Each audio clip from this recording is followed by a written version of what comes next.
Баршаңызға сәлем, қалдарыңыз қалай? Бүгін біз табиғи ашытқыдан шелпек дайындайтын боламыз. Өте дамды болып шығады. Міндетті түрде жасап көріңіздер. Ал кеттік.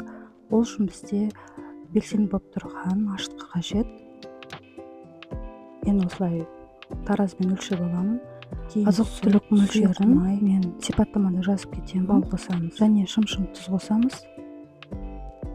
Барлығын жақсылап араластырып алыңыздар. Ұнды електен өткізіп, тағы бір мәрте араластырып, жақсы бір қамырымызды илеп аламыз. Осындай қою болады. Ыдысымыздың түбіне сұйық май жағып, қамырымызды салып, бетін жауып қоямыз да 2 сағат, 2,5 сағаттың ішінде біздің қамырымыз көтерілді.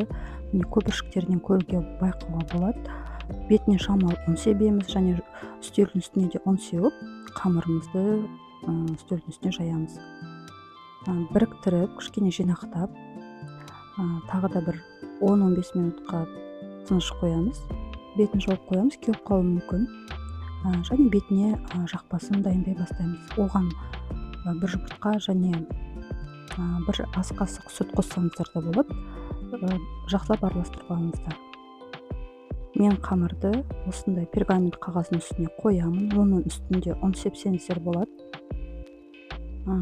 Оқтаумен емес, қолмен жайып, өзіңізге ұнаған формада осылай қолмен де сәндеп жіберуге болады. Дөңгелек қылдырып, үстіне жаңағы маңызды жақтан және қызып тұрған пешімізге салып пісіріп аламыз.